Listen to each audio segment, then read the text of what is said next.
مجيب كل سائل والصلاة والسلام على سيد الأنبياء والمرسلين وعلى آله وأصحابه وأزواجه وعلماء ملته أجمعين. أما بعد، فأعوذ بالله من الشيطان الرجيم. بسم الله الرحمن الرحيم. قال الله تبارك وتعالى في القرآن المجيد والفرقان الحميد: فإن خفتم ألا تعدلوا فواحدة. آمنت بالله صدق الله العظيم. قال الله تبارك وتعالى في القرآن المجيد والفرقان الحميد: إن الله وملائكته يصلون على النبي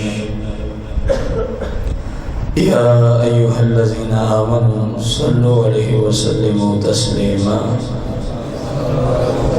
الصلاة والسلام عليك يا سيدي يا رسول الله. الصلاة والسلام عليك يا سيدي يا حبيب الله. الصلاة والسلام عليك يا سيدي يا شفيع المذنبين. الصلاة والسلام عليك يا سيدي يا رحمة للعالمين. الصلاة والسلام عليك يا سيدي يا جد الحسن والحسين.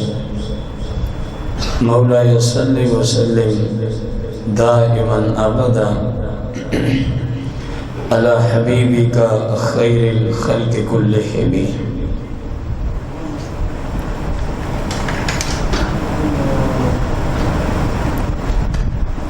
حمد و صلات کے بعد سامعین محتشم، احباب ذی وقار، ہمارے آج کے جمعۃ المبارک کے خطبے کا موضوع جب کسی مسلمان کی ایک سے زائد بیویاں ہوں، ان کے مابین عدل و انصاف کرنا اس شوہر پہ فرض ہے. قسط نمبر 2، خالق لم یزل نے قرآن مجید فرقان حمید میں، جیسا کہ پچھلی قسط میں آپ نے سماعت فرمایا،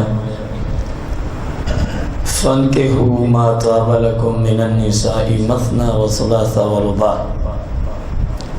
نکاح کرو ان مسلمان عورتوں سے جو تمہیں پسند ہوں، مثنا و ثلاث و رباع، چاہو تو 2، چاہو تو 3، چاہو تو 4. اور پھر فرمایا فَإِنْ خِفْتُمْ، اور اگر تمہیں یہ خوف ہو، اللہ تعدلوا، کہ تم اپنی بیویوں کے مابین انصاف نہیں کر سکو گے، اگر تمہیں اس بات کا اندیشہ ہو کہ ایک سے زائد بیویاں ہوئیں تو ہم سے عدل و انصاف، فرمایا فواحدہ، پھر ایک بیوی ہی کافی ہے، پھر ایک بیوی ہی کافی ہے.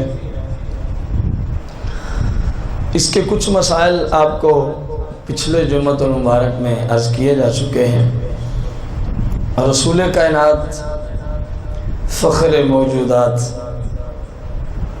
مالک دو جہاں، سرور کون و مکان، صلی اللہ علیہ وآلہ وسلم نے ارشاد فرمایا، جو صحیح میں موجود ہیں،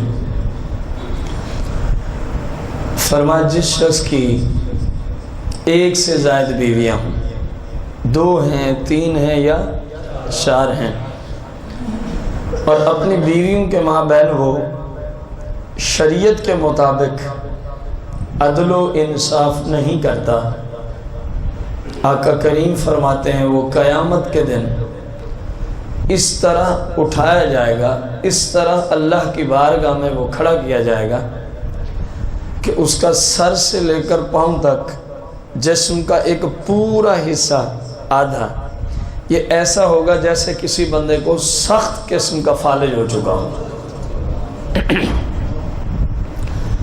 یہ کس مسلمان کی سزا ہے؟ جس کی بیوی 1 سے 2 3 یا 4 ہیں۔ اپنی جگہ مسلم کے اسلام نے اجازت دی ہے، اس کو کوئی مائی کا لال روک نہیں سکتا، اور نہ ہم اس کو کسی شخص کے گناہ گار ہونے کی علامت بیان کر سکتے۔ یہ ہمارے زمانے اور ہمارے علاقے اور ہمارے رسم و رواج میں اگرچہ دوسری شادی کو عیب سمجھا جاتا ہے، لیکن اسلام میں یہ کوئی عیب نہیں ہے۔ اسلام میں یہ کوئی عیب، تیسری بھی عیب نہیں ہے، چوتھی بھی عیب نہیں ہے، بیک وقت 4 بیویاں ہوں تو اسلام میں کوئی عیب نہیں ہے۔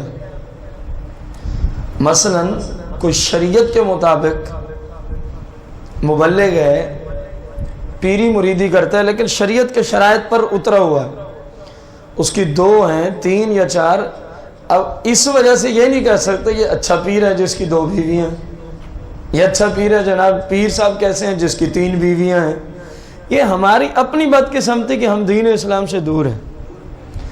اسلام جس چیز کی اجازت دے رہا ہے ہم اس سے کس طرح منع کر سکتے ہیں؟ جس قرآن نے 1 کا کہا ہے اسی قرآن نے ہی دوسری کا کہا ہے، اسی قرآن نے ہی تیسری، اور البتہ اب وہ جو کرنے والا ہے اس کو اللہ کریم نے خطاب فرمایا کہ دیکھ اگر تجھ سے عدل و انصاف ہو پھر اس طرف آنا، اگر عدل و انصاف نہیں کر سکتا تو فواحدہ، پھر ایک ہی کافی ہے۔ بدقسمتی سے ہمارے ملک کے اندر جب دوسری شادی ہوتی ہے یا کسی کی تیسری جبکہ پہلی بیویاں موجود ہیں تو ظلم کی انتہا یہ ہے ہمارے معاشرے میں، ہمارے ملک اور ہمارے زمانہ میں پہلی بیویوں کے حقوق جو شریعت نے رکھے ہیں وہ کوئی بھی ادا، لاکھ میں کوئی 1 بندہ ہو تو میں نہیں کہتا، جیسے ہی دوسری سے نکاح ہوا پہلی بیچاری پہ ظلم و ستم شروع۔ ایسا شخص فاسق ہے، ایسا شخص فاجر ہے، ایسا شخص کبیرہ گناہ کا مرتکب ہے۔ اگر ایسا شخص امام ہے تو اس کے پیچھے نماز نہیں ہوگی۔ کیسا ہے امام؟ نکاح کیے ہیں 2 یا اور ان کے مابین عدل و انصاف کرتا ہے تو بالکل ٹھیک ہے، اگر شریعت کے حقوق ان سب کی طرف پورے کرتا ہے تو اس کے پیچھے نماز بالکل کیا ہے۔ اگر اس کی 2 ہیں اور جیسا کہ ہمارے معاشرے میں سسٹم ہے جب دوسری آتی ہے تو پہلی بیچاری بے یار و مددگار چھوڑ دی جاتی ہے، تو ایسا شخص ظالم ہے، فاسق و فاجر ہے اور کبیرہ گناہ کا مرتکب ہے، اور جب امام میں ایسا گند موجود ہو تو اس کے پیچھے نماز۔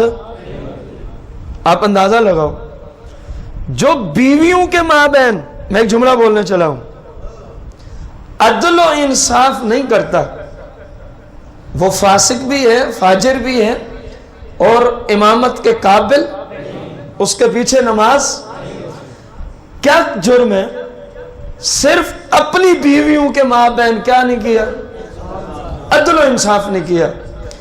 ایک بندہ بیویوں کے مابین عدل و انصاف نہ کرے وہ امامت کا حل نہیں ہے، دوسرا سرکار کے والدین کو کافر کہے وہ تب بھی امامت کا حل ہے۔ ہم باتیں کریں تو لوگ کہتے ہیں جو شدت بڑی ہے، سختی بڑی ہے، ہم مجبور ہیں، دین اسلام جیسا آیا ہے ہم نے ویسا ہی آپ تک پہنچانا ہے۔ کسی کی وجہ سے مبلغ جو دین کی باتیں ہیں ان کے اندر رد و بدل نہیں کر سکتا کہ بندے کہیں چلو جو سخت باتیں اب ان کو نکال دیا کریں۔ ہماری مجال ہی کیا ہے کہ ہم سرکار کی شریعت میں رد و بدل کر سکیں، اور بیویوں میں عدل و انصاف نہ کرے تو ہمیں سمجھ آتی ہے اس کے پیچھے نماز نہیں ہوتی، اس کے پیچھے۔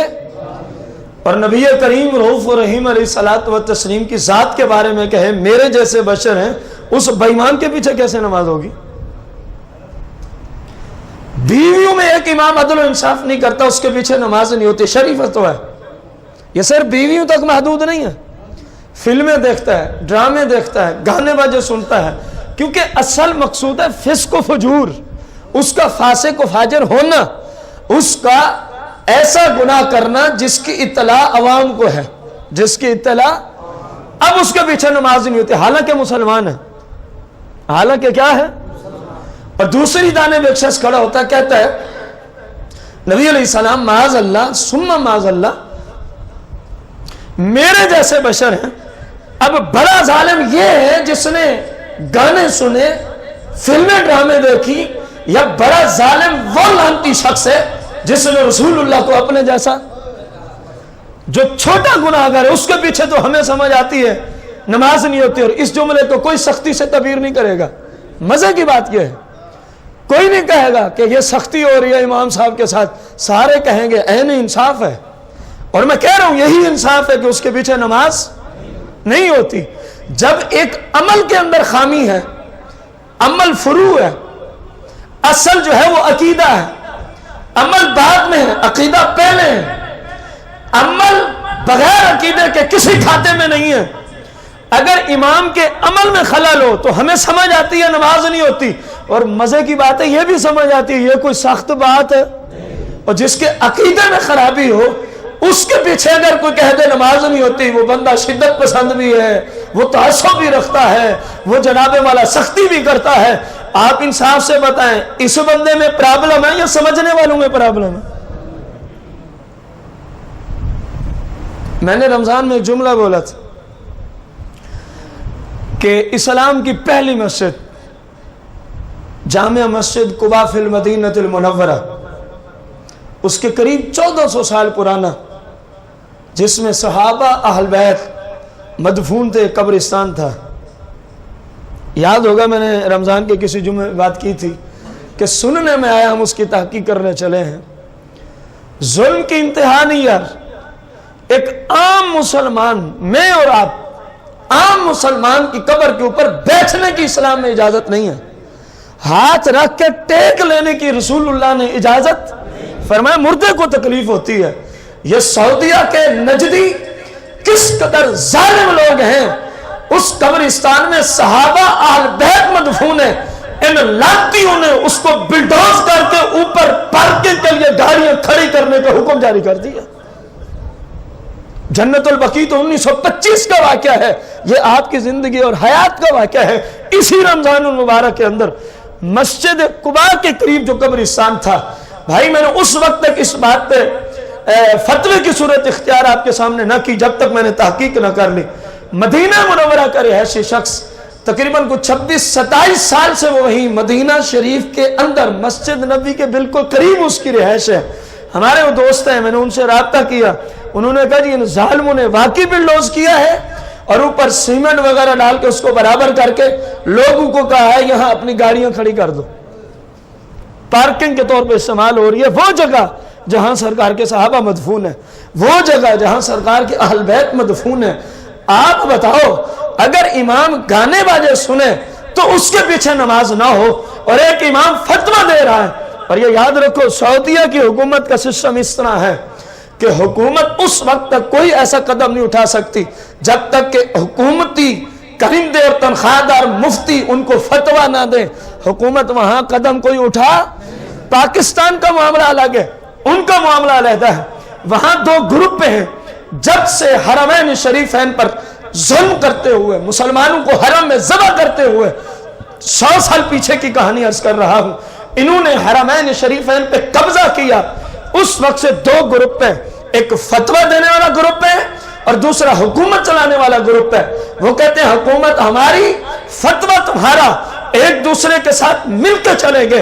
تو اب حکومت ہو یا سعودیہ کے علماء و مفتی ہوں، ان تمام ظالمین سے ہمارا ایک سوال ہے کہ کائنات میں جتنی احادیث کی کتابیں موجود ہیں، قرآن مجید موجود ہے، قرآن سے کوئی ایک آیت، احادیث کے ذخیرہ سے کوئی ایک حدیث مبارکہ دکھاؤ جس میں سرکار نے فرمایا ہو کہ مسلمان کی قبر کو ملیا میٹ کر کے اوپر گاڑی کھڑی کر دو.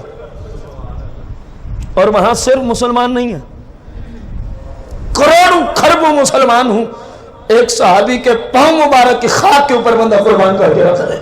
وہاں وہ نفوس قدسیہ ہیں، کتنی لعنتی لوگ ہیں گے، صحابہ کی قبروں کو بلڈوز کر کے اوپر گاڑیوں کو کھڑا کرا دیا۔ حالانکہ اسی مسجد قباء کی دوسری جانب، جو دوست گئے ہیں وہ میری بات کو سمجھ جائیں گے، دوسری طرف جتنا مرضی پارکنگ کے لیے ان کے لیے جگہ موجود ہے، لیکن اس طرف اگر پارکنگ دیتے تھے تو اپنے گندے عقیدے کی تشہیر نہ ہوتی۔ قبرستان کو منہدم کیوں کیا؟ تاکہ پتہ چلے ہم لعنتی لوگ ہیں، ہمارے نزدیک کسی مسلمان کی کوئی تعظیم، بھلے وہ صحابی بھی ہو، ہم اس کی قبر پہ گاڑیاں کھڑی کر دیں گے۔ پھر جب بات کرتے ہیں تو یہ عجیب مسلمان ہیں، ان کی حرم کے امام کے پیچھے نماز نہیں ہوتی۔ تو جو ادھر قانون ہے اسلام کا، وہاں بھی وہی قانون ہے۔ اگر یہاں کا امام بیویوں میں عدل انصاف نہیں کرتا، اس کے پیچھے نماز نہیں ہوتی شریعت کی روشنی میں، تو کیا خیال ہے جس نے صحابہ کی قبروں کو بلڈوز کرانے پہ فتویٰ دیا ہے، اس امام کے پیچھے نماز آپ کی ہو جائے گی؟ جو بات کرے وہ مجرم، جو بات کرے وہ متعصب، جو بات کرے وہ شدت پسند۔ میرے بھائی یہ شدت پسندی نہیں ہے، یہ وہی دین اسلام ہے جو میرے آقا کریم نے 1400 سال پہلے عطا فرمایا تھا۔ وہاں اندازہ لگانا آپ، ایک صحابی ایک محلے میں امام تھے صحابہ کے زمانے میں، جو بلند آواز سے قرات کی جاتی ہے نا مغرب عشاء اور فجر میں، وہ ہر رکعت میں عبس وتولی ان جاء الاعمی پڑھتا تھا۔ تفسیر البیان میں مسئلہ موجود ہے۔ صحابہ کرام کو سمجھ ہے کہ لگتا ہے یہ منافق ہو گیا، پڑھتا قرآن ہے، انہوں نے سمجھا یہ فاروق اعظم کا دور خلافت پہنچ گئے، حضور لگتا ہے ہمارا امام جو ہے وہ کیا ہو گیا، منافق۔ فرمایا کیوں، علامت کیا ہے؟ کہنے لگے کہ ہر رکعت میں جو بالجہر پڑھی جاتی ہے عبس وتولی ان جاءہ الاعمی کو پڑھتا ہے۔ فاروق اعظم ظاہر ہیں ان سے بڑے علم والے تھے، فرمایا کہ وہ لگتا نہیں ہے، وہ پکا منافق، اس کو بلا کے لے آؤ۔ جب آپ کی بارگاہ میں آیا، فرمایا نبی نے تیری شکایت پہنچی ہے۔ کہنے لگا حضور یا امیر المومنین کون سی شکایت ہے؟ فرمایا تو جو بھی بالجہر نماز پڑھانی ہوتی ہے اس میں عبس وتولی ان جاء الاعمی پڑھتا ہے؟ کہنے لگا حضور میں پڑھتا ہوں، اس میں کون سی شکایت کا مسئلہ ہے؟ فرمایا نا تو اس کو کیوں پڑھتا ہے؟ کہنے لگا حضور یہ قرآن ہے۔ آپ نے فرمایا 113 صورتیں اور بھی قرآن میں موجود ہیں، اسی قرآن کے حصے سے تجھے کیوں محبت ہو گئی؟ کہنے لگا جی اس سے بڑی شدید الفت ہے۔ فرمایا 113 صورتوں سے نہیں، اس سے شدید الفت کیوں ہے؟ اب جملے سننے کے قابل ہیں۔ کہنے لگا کیونکہ اللہ نے اپنے محبوب کو ڈانٹ جو پلائی، بس اتنے جملے تھے۔ اللہ نے اپنے محبوب کو عبس وتولی ان جاء الاعمی کا شان نزول یہ ہے، سرکار قریش کے بڑے بڑے سرداروں کو، مکے کے بڑے بڑے سرداروں کو اسلام کی دعوت پیش فرما رہے تھے۔ ایک نبینا صحابی آئے اور وہ گفتگو کے درمیان کہنے لگے آپ میری رعایت فرمائیں، میری بات پہلے سنیں، آپ میری رعایت فرمائیں، میری بات۔ سرکار کو ان کا یہ طریقہ پسند نہیں آیا، تو اللہ پاک نے یہ آیت نازل فرمائی، یہ سورت۔ محبوب کچھ نہیں ہوتا تھا، سن لینی تھی، کچھ نہیں ہوتا تھا، آپ ان کی بات سن لیتے۔ اس بات کو اس امام نے اللہ کی طرف سے ڈانٹ ڈپٹ پہ محمول کیا۔ فرمایا اس لیے اس قرآن کی سورت سے محبت ہے کیونکہ اللہ نے معاذ اللہ اپنے محبوب کو ڈانٹ ڈپٹ پلائی ہے۔ فاروق اعظم نے فرمایا تلوار کا بندوبست کیا جائے۔ اگر میں شدت پسند ہوں تو فاروق اعظم بھی پھر شدت پسند ہوں گے۔ اگر میں متعصب ہوں تو خلفائے راشدین پہ بھی متعصب ہونے کا فتویٰ دینا پڑے گا، اور میں تو کسی کو نہیں قتل کرتا۔ فاروق اعظم نے اتنے جملے سنے، فرمایا تلوار کا بندوبست کیا جائے۔ تلوار آئی، اپنے ہاتھ میں لی، حالانکہ جلاد موجود ہے، اپنے ہاتھ میں لی، اس نبی نے امام کی گردن اڑا دی۔ فرمایا جو قرآن کے کسی حصے سے اس لیے محبت کرے کہ اللہ نے محبوب کو ڈانٹ ڈپٹ پلائی، ہمارے نزدیک مرتد ہے، مرتد کی سزا یہی ہے جو میں نے کر دیا۔ انہوں نے صرف یہ فتویٰ نہیں دیا کہ اس کے پیچھے نماز نہ پڑھو، فرمایا یہ زندہ رہنے کے قابل بھی نہیں ہے، وہیں اس کو قتل کر دیا۔ کسی صحابی نے سر اٹھایا؟ اہل بیت کے کسی فرد نے آپ پہ جناب اعتراض کیا؟ صحابہ کا امام ہے، آپ نے اس کو قتل کرا دیا، بلکہ کر دیا۔ بات اتنی تھی کہ قرآن کے اس حصے کو محبوب رکھتا تھا جہاں اللہ کریم نے فرمایا تو یوں تھا کہ کچھ نہیں ہوتا تھا اگر آپ اس کی بات اس نے اس کا مطلب غلط لے کے کہ اللہ نے ڈانٹ ڈپٹ پلائی ہے. تو کون ہوتا ہے؟ رب جانے، رب کا محبوب جانے، رب جانے اور رب کا تو کون ہوتا ہے درمیان میں گھسنے والا؟ فاروق اعظم نے فیصلہ کر دیا. فاروق اعظم نے قیامت تک کے لوگوں کو بتایا. جو اتنی سی بات کرے خلفائے راشدین اس کو مرتد سمجھتے ہیں. نماز نہ پڑھنے کا فتویٰ دور کی باتیں قتل کر دیا آپ نے، اور جو صحابہ کی قبروں کو بلڈوز کر کے رکھ دیں، اور جن کے فتوے یہ ہیں سوائے سعودی عرب کے پوری کائنات میں مشرک رہتے ہیں، یہ ان کا فتویٰ ہے. جن کا فتویٰ یہ ہے جو یا رسول اللہ کہتا ہے، جو یا علی مدد کہتا ہے، جو یا غوث الاعظم کہتا ہے، میں ان کی تحریریں دکھا سکتا ہوں. میں قبلہ ہزاروں روپے خرچ کر کے آیا ہوں اپنی انہی باتوں کے ثبوت کے لیے ان کی کتب لے کے ہوں، ورنہ مجھے ان کی گستاخیوں سے بھری ہوئی کتابوں کی کیا ضرورت تھی؟ اور اتنی دور سے اتنا کتابوں کا بنڈل اٹھانے کی، جہاں کے جہاز میں وزن کی بھی کیا ہوتی ہے؟ پابندی ہوتی ہے، ایک لیمٹ ہوتی ہے. میں نے کسی کی منت کی، یار میرا یہ سامان ہے، اس کا کچھ وزن زائد ہے، صرف اس لیے کہ کوئی کہے نا آپ شدت پسند ہیں، بندہ کتاب گھول کے سامنے رکھے. وہ کہتا ہے جو یا رسول اللہ کہے، جو یا علی کہے، ابو جہل سے وہ بڑا مشرک ہے. یہ سعودی مفتیوں کا فتویٰ ہے، اور آپ کہتے ہیں جی ان کے پیچھے نماز ہوتی ہے. بندہ کیا کرے؟ کہاں جائے بندہ؟ مجھے نہیں سمجھ آتی. ایک بندہ دو بیویوں کے ماں بہن انصاف نہیں کرتا تو شریعت کہتی ہے یہ امامت کا اہل، حالانکہ بیوی نہ صحابی ہے، نہ اہل بیت کا کوئی فرد ہے، نہ اولیاء میں سے ہے، نہ انبیاء میں سے ہے، صرف اس لیے کہ اس نے اللہ کی شریعت کے خلاف کیا عمل کی دنیا میں.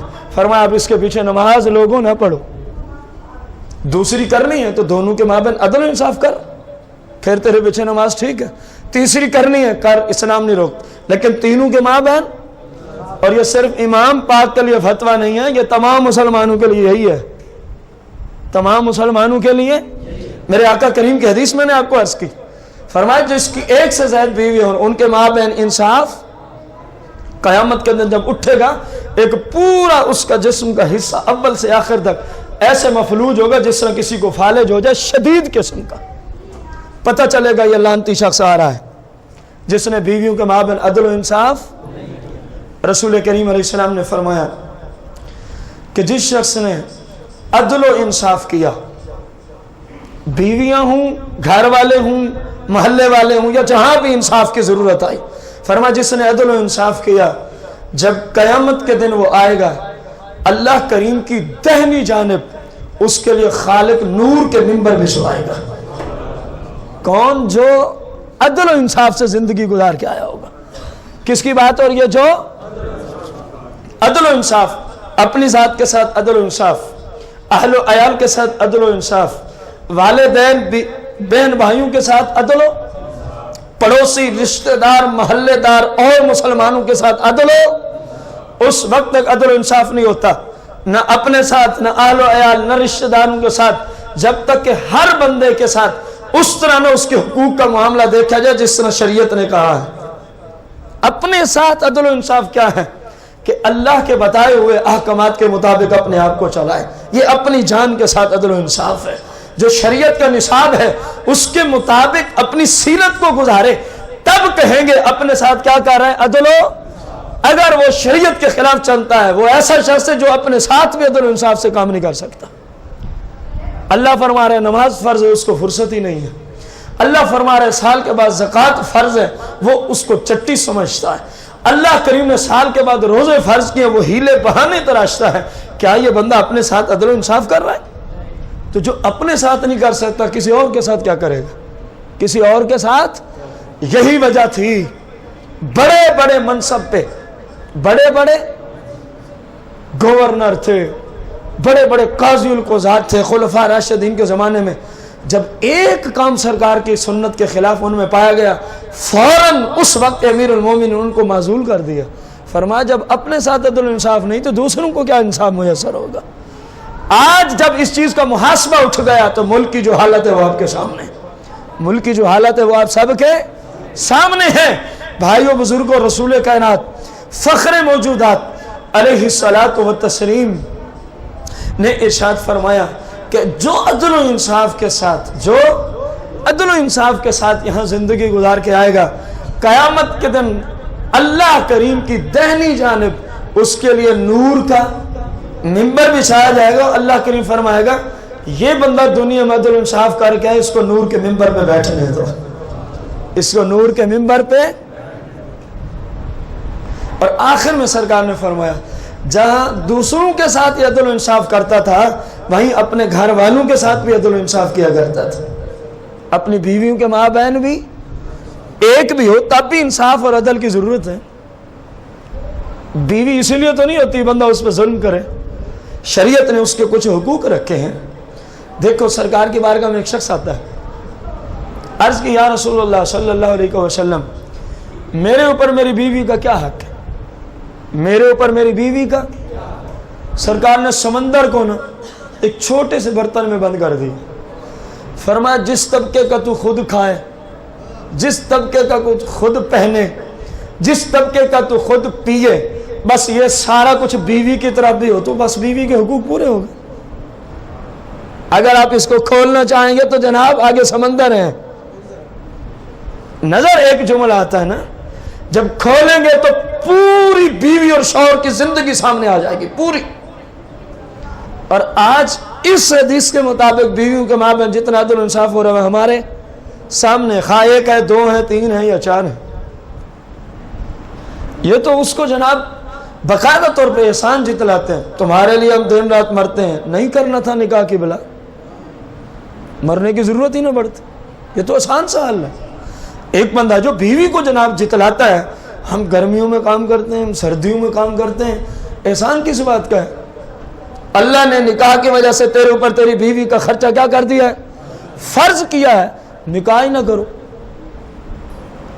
اللہ نے جو روزے فرض کیے ہیں، اب گرمیوں کے شدید ترین دنوں میں روزے رکھ کے بندہ اللہ کو کیا کہے؟ یا اللہ ہم مر رہے ہیں تیری خاطر، یا اللہ ہم بھوکے پیاسے ہیں تیری خاطر. بھائی جیسا یہ فرض ہے، بیوی کا نان نفقہ بھی تو اللہ نے فرض کیا ہے. ایسے ہے کہ نہیں ہے؟ جس سے نہیں ادا ہوتا وہ نکاح ہی نہ کرے. یہی وجہ ہے جو شخص بیوی کے حقوق ادا کرنے پہ قادر نہ ہو، قدرت نہ رکھتا ہو. حقوق صرف جنسی تعلق نہیں ہے، معذرت کے ساتھ عرض ہے، لوگوں نے شاید بیوی کا حق بس وہی ایک ہی سمجھ رکھا ہے. اسلام نے بہت سارے حقوق رکھے.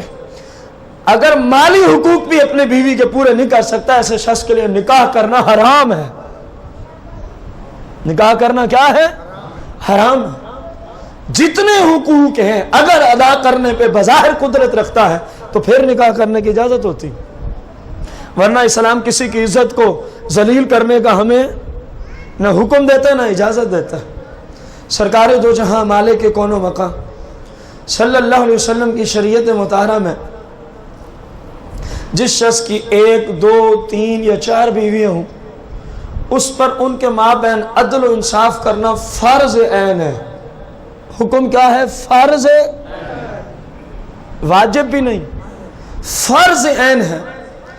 جو چیزیں اس کے اختیار میں ہیں، جو چیزیں شوہر کے اختیار میں ہیں، ان سب میں تمام بیویوں کو برابر رکھنا فرض عین ہے. مثال کے طور پر کپڑے، ایک بیوی کے لیے اگر 2 سوٹ لے کے آئے 10,000 روپے کے، تو ہر بیوی کے لیے 2 سوٹ 10,000 روپے کے لے کے آنے پڑیں گے.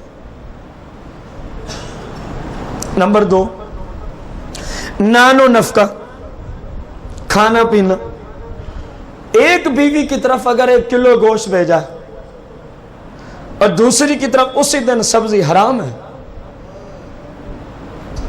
جس جنس کا گوشت اس کی طرف پہنچا ہے اسی جنس کا گوشت اس کی طرف بھی پہنچے تو تب انصاف ہے. ایک کی طرف بکرا دوسری کی طرف گائے تب بھی حرام ہے. عدل تو نہ ہوا. ایک پہ لگے ہیں 250 روپے، ایک پہ لگے ہیں 700 روپے، عدل ہوا ہے. اور دونوں کی تاثیر میں بھی فرق ہے. اسی طرح رہنے اور سہنے میں ایک کو جناب والا مکان بنا کے دیا 20 لاکھ روپے کا اور دوسری کا مکان ہے صرف 3 لاکھ روپے کا. ظلم ہے. مین ون ایک جیسا نقشہ ایک جیسا خرچہ، ایک ہی جتنا اس زمین کا رقبہ، اس کو 5 مرلے ہیں تو اس کو بھی 5 مرلے، اس کے 5 کمرے بنائے ہیں اس گھر میں تو اس کے بھی 5 کمرے گھر میں بنا کے دینے ہوں گے۔ اب بندہ کہ جی یہ کون پورے کر سکتا ہے، تو پھر اللہ نے تو پہلے ہی فرمایا ہوا ہے فَإِنْ خِفْتُمْ أَلَّا تَعْدِلُوا فَوَاحِدًا، تم سے انصاف نہیں ہو سکتا تو بس ایک پہ اکتفا کر لو، ایک ہی تمہیں کافی ہے۔ اللہ نے جو اجازت دی ہے اس کے ساتھ کچھ شرائط بھی ہیں، اس کے ساتھ کچھ شرائط بھی ہیں۔ میری آپ کی مرضی تھوڑی چلنی ہے، اسلام کی چلے گی، کیونکہ ہم مسلمان ہیں۔ ہم کیا ہیں؟ مسلمان ہیں۔ اب تمام اشیاء میں ایک کے لیے فریج لے کے آئے تو دوسری کے لیے لینا فرض، دوسری کے لیے لینا فرض ہو گیا۔ بات سمجھ آ رہی ہے کہ نہیں آ رہی؟ اب آپ بتائیں، میں نے وہ پچھلی قسط میں عرض کیا تھا شروع میں، جب کوئی شادی کر رہا ہوں نا دوسری، اس کو بندہ یار انصاف کرو، ہاں مجھے پتا ہے میں کروں گا انصاف۔ ابھی ایک پیرا میں نے فقہ کی دنیا میں آپ کے سامنے رکھا ہے، بتائیں اس طرح کون کرتا؟ بولو تو صحیح یار، کوئی میرے آپ کے اوپر تو فتویٰ نہیں اکیلا لگ رہا نا، اسلام کا ہے اور تمام مسلمانوں کے لیے۔ اس طرح آج کل جو دوسری تیسری کرتے ہیں، اس طرح کوئی کرتا ہے؟ تو پھر جہنم میں جانے کا ذریعہ ہے کہ نہیں ہے؟ تو بندہ وہ کام ہی نہ کرے جس کی وجہ سے اللہ رسول ناراض ہوتے ہیں۔ فَإِنْ خِفْتُمْ أَلَّا تَعْدِلُوا فَوَاحِدًا، اگر تم خوف کرتے ہو انصاف نہیں ہو سکے گا تو پھر ایک ہی کافی ہے۔ خالق نے یہ جو جملے فرمائے ہیں، آخر کوئی حکمت ہے تو یہ جملے ہیں نا۔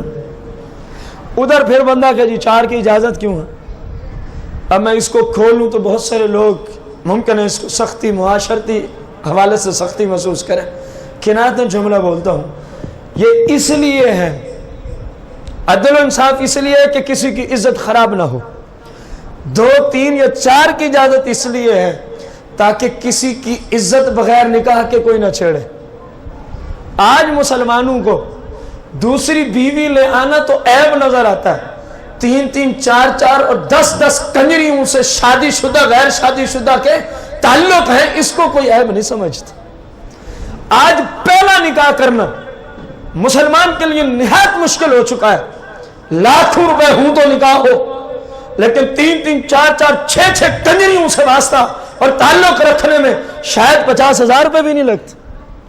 گویا جملہ یوں بن گیا، ہمارے زمانے والوں نے نظام کو رسم و رواج کی وجہ سے اتنا الٹا کے رکھ دیا، اب نکاح کرنا مشکل ہو گیا، زنا آسان ہو گیا۔ میں سادہ لفظوں میں جملہ بول دوں،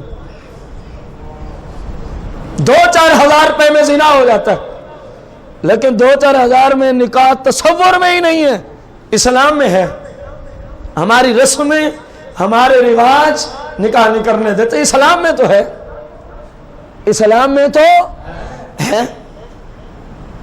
یار سرکار علیہ السلام کے ولیموں میں ستو شریف بھی ولیمے میں کھلائے گا۔ اب کون سا خرچہ ہوتا ہے ستو پہ؟ کو بات سمجھ رہے ہیں آپ؟ بندے کتنے، کبھی 5، کبھی 10، کبھی 15، کبھی 20۔ ہمیں تو رسمیں لے کے بیٹھ گئیں، ان رسموں کی وجہ سے زنا کا دروازہ کھل گیا، ان رسموں کی وجہ سے زنا کا دروازہ کھل گیا۔ ہم پھر بھی خوش ہیں، رسمیں نہیں چھوڑیں گے، جو مرضی ہو رہا ہے ہونے دو۔ میں غلط بات کر رہا ہوں؟ جس طبقے کا نکاح آسان تھا، لوگوں نے اس میں اتنی رسم و رواجوں کو داخل کر دیا، اب وہ اتنا مشکل ہو گیا، اور دوسرے نظام کو اتنا لوگوں نے آسانی کی طرف منتقل کیا کہ وہ 2-4 ہزار سے ہو جائے گا، یہ 2-4 لاکھ سے بھی مشکل۔ تو غریب بندہ پھر کہاں جائے؟ پھر بے لگام لڑکیاں ہیں، لڑکے ہیں، جہاں مرضی گھومے پھرے، جس طرح مرضی رابطے میں، گھر والے پوچھتے تک نہیں، کیونکہ یونیورسٹی میں جو پڑھتی ہے، کالج میں جو پڑھتی ہے، پوچھے کون؟ یہاں سے کالج، وہاں پتہ نہیں کہاں، شام کو گھر، پھر رات کو 10، 11، 12 بجے تک اکیڈمی، پوچھے کون؟ اپنے ہاتھ سے تو بھیج رہا ہے، پوچھے گا کس منہ سے؟ موبائل ہر بچی کے پاس، انٹرنیٹ ہر ہاتھ میں، جو مرضی چاہیں دیکھیں، جس سے مرضی چاہیں رابطہ کریں، پوچھنے والا کون ہے؟ مجھے تو نہیں سمجھ آئی ہے کنواری بچی کو موبائل کی کیا ضرورت ہے، مجھے نہیں سمجھ آئی آج تک، جبکہ اس کے بھائی بھی گھر میں رہتے ہیں، اس کی ماں بھی گھر میں، اس کا والد بھی گھر میں۔ کرنی ہے رشتہ داروں سے بات تو والد کے موبائل سے کرے، رشتہ داروں سے بات کرنی ہے، ماموں ہیں، تائے ہیں، چاچا ہیں، کزنے ہیں، تو بھائی کے موبائل سے کرے۔ کوئی بات سمجھ آ رہی ہے کہ نہیں آ رہی؟ کوئی ذرا یونیورسٹی کی اپنی بچی کو یہ جملے بول کے تو دیکھے، پھر سن لے جواب کیا آیا گیا، اللہ ماشاء اللہ۔ میرے بھائی یہ سارا نظام ہم نے خود خراب کیا، سارا سسٹم ہم نے خود آؤٹ کر دیا، اسلام سے دور لے گئے ہم۔ اب ہم بھلے انگلیوں کو چبائیں، بھلے کاٹ ڈالیں افسوس کی وجہ سے، جب تک نظام درست نہیں ہوگا یہ برائی نہیں ختم ہوگی۔ والدین 400 کلومیٹر دور اور ینگ بچی یہودیوں کے لباس میں ملبوس 400 کلومیٹر دور بیٹھی ہے، اس کو کیا خوف ہے مجھے کون دیکھ رہا ہے؟ کوئی بات آپ کو سمجھ آ رہی؟ تو یہ اس کے لیے ذرائع گناہ اور برائی کے باب کون کھولنے والا ہے؟ گھر والے کھولنے والے۔ اور نہیں جی اس طرح ہوتا نہیں ہے، جب تک یہ نہ ہو جائے وہ نہ، یہ سب ہماری اپنی کہانی ہے۔ اللہ رسول کو ناراض کر کے ڈگریاں حاصل کروانے سے کیا ملے گا؟ مجھے نہیں اس بات کی سمجھ ہے۔ سرکار دو جہاں مالک کون و مکان صلی اللہ علیہ وسلم کی شریعت مطہرہ میں جس طرح اسلام بیویوں کے حقوق دے رہا، ہر چیز میں کیا کرنی ہوگی؟ برابری، عدل و انصاف، این عدل کے مطابق، تب تو گزارا چلے گا، ورنہ بندہ سوائے جہنم کے کسی کھاتے کا بھی نہیں۔ رسول کائنات، فخر موجودات صلی اللہ علیہ وسلم کی شریعت میں اگر کسی کی ایک بیوی ہے، اگر کسی کی، لیکن شوہر جو اس کا ہے وہ اپنی بیوی کو وقت نہیں دیتا، اپنی بیوی کو نماز روزہ تلاوت، نماز روزہ تلاوت 24 گھنٹے وہ اپنے ذکر اذکار میں مشغول ہے، اپنی بیوی کو وقت، اسلام میں یہ گناہ ہے، اسلام میں یہ کیا ہے؟ سرکار دو جہاں مالک کے کون و مقام صلی اللہ علیہ وسلم کی حدیث مبارکہ ہے، قاضی اسلام ایسے شوہر پر فرض کرے گا، سختی کرے گا کہ اپنی بیوی کے لیے بھی کچھ وقت نکالا کر، کیونکہ یہ نوافل ہے۔ نوافل کے اندر تو اتنا منہمک ہو گیا کہ تجھے اپنی بیوی کو حقوق یاد تک نہیں ہے، تو اب تیرے لیے اس طرح کے نوافل پڑھنا گناہ ہے۔ کیوں؟ بیوی کا حق فرض ہے، اور یہ فرض کو چھوڑ کے نفل کے پیچھے لگا ہوا ہے، تو جو فرض چھوڑ کے نوافل کی طرف بھاگے گناہ گار ہے کہ نہیں ہے؟ میرے آقا کریم کی بارگاہ میں ایسا سوال آیا، یا رسول اللہ وہ تو بس اپنا 24 گھنٹوں میں ذکر اذکار میں ہمارا کوئی پتہ ہی نہیں ہے، میں اس کی بیوی ہوں۔ میرے آقا کریم نے اس کو بلایا، قال النبی صلی اللہ علیہ وسلم وَإِنَّ لِزَوْجِكَ عَلَيْكَ حق، فرمایا اللہ نے تیری بیوی کا بھی تیرے اوپر حق رکھا ہے، کر عبادت، تجھے کوئی نہیں روکتا، لیکن بیوی کے لیے بھی 24 گھنٹوں میں کچھ نہ کچھ وقت نکالا کر۔ یہ کس وقت کی بات ہے؟ جب ایک بیوی ہو، جب ایک بیوی ہو۔ رسول کائنات فخر موجودات علیہ الصلوۃ والتسلیم کی شریعت مطہرہ کی روشنی میں اب وہ کتنا وقت اس کو دے گا؟ جب وہ اس حالت میں ہے تو کسی مفتی کے پاس جائے گا، اس کو کیسے سمجھائے گا؟ تو جتنا وقت وہ عبادت کو دیتا ہے، مثلا 20 گھنٹے عبادت کو دے رہا ہے، فرض کیا ہم نے 21 گھنٹے لگا تاکہ سمجھانا آسان ہو جائے، 20 گھنٹے عبادت کو دے رہا ہے، اب 15 گھنٹے کا مفتی حکم دے گا جی آپ عبادت کر سکتے ہیں، لیکن اگلے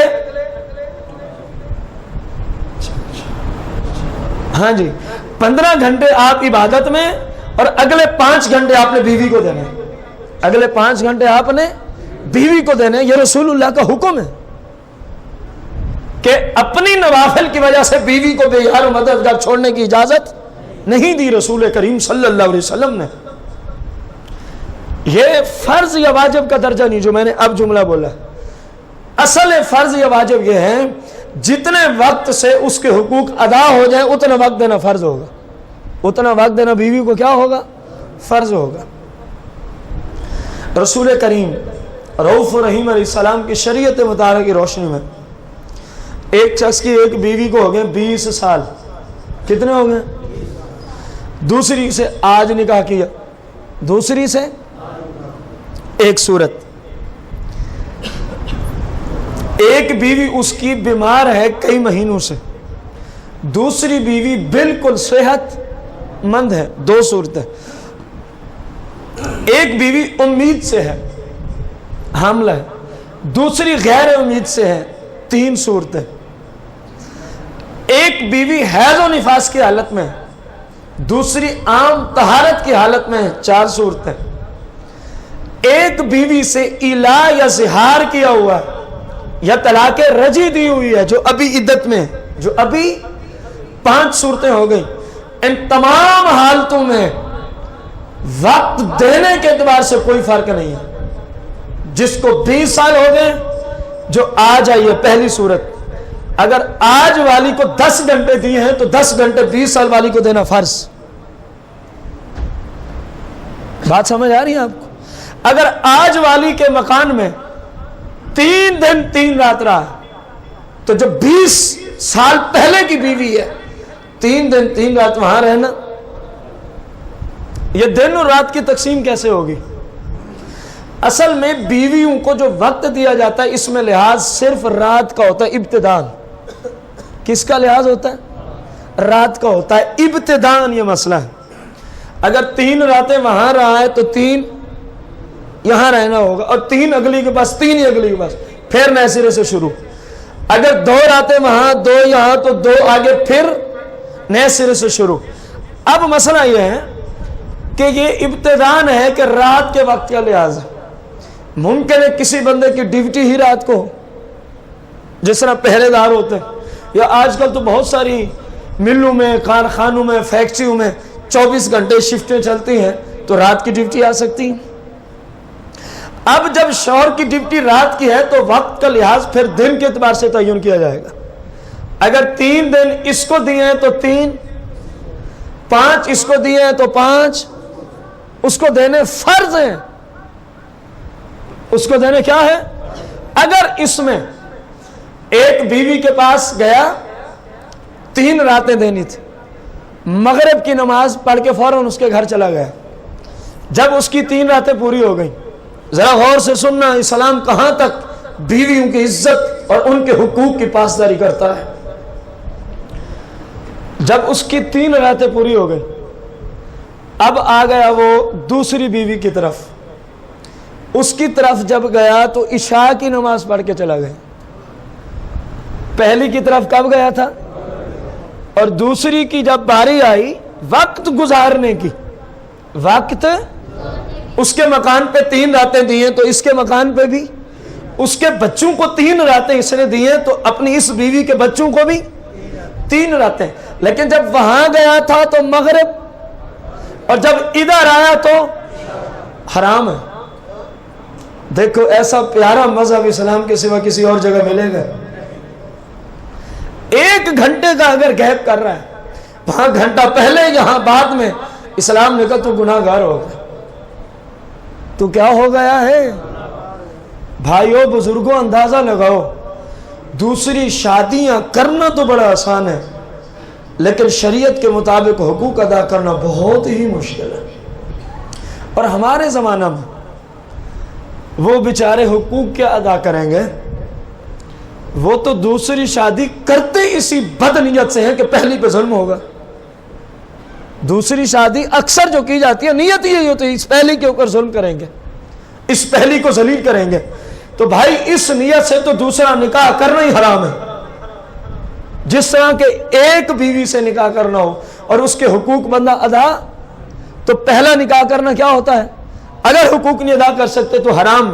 جب دوسرے نکاح کی طرف کوئی شخص منتقل ہو رہا ہے اور نیت یہی ہے کہ اس کو میں تمیز سکھاؤں گا، اس کو میں ذلیل کروں گا، تو مطلب کیا کہ اس کے حقوق میں آج کے بعد ادا، تو اس کے لیے دوسرا نکاح کرنا ہی حرام ہے، اس کے لیے دوسرا نکاح کرنا ہی حرام ہے۔ خدارا اللہ سے ڈر جانا چاہیے، اللہ کریم کا خوف رکھنا چاہیے۔ اگر آپ شریعت کے مطابق، ابھی صرف 2 جمعے ہیں، اگلا جمعہ بھی اسی موضوع پہ، شریعت کے مطابق بیویوں کو اندر عدل و انصاف کر سکتے ہیں تو کوئی آپ کو روک نہیں سکتا، نہ بیوی، نہ عدالت، نہ کائنات کا کوئی فرد۔ لیکن ہمارے زمانے میں بہت مشکل ہے جو ہم دیکھ رہے ہیں، ہمارے زمانے میں بیویوں میں عدل و انصاف نہایت ہی مشکل ہے، جس میں ایک کے اندر انصاف ہم سے نہیں ہوتا تو 2 میں کیسے کریں گے؟ اب پھر ان کے اپنے مسائل بھی ہونے ہیں آپس میں، کیونکہ اپنے زمانے میں دوسری بیوی کو عیب جو سمجھا جاتا ہے، پہلی بیوی اور اس کے آپس میں جھگڑے بھی اٹھنے ہیں، حالات جو کچھ ایسے ہیں معاشرے کے، پھر پیچھے خاندانوں کے جھگڑے اٹھیں گے، ان ساروں کو بندہ کس طرح شریعت کے مطابق اٹھا لے گا؟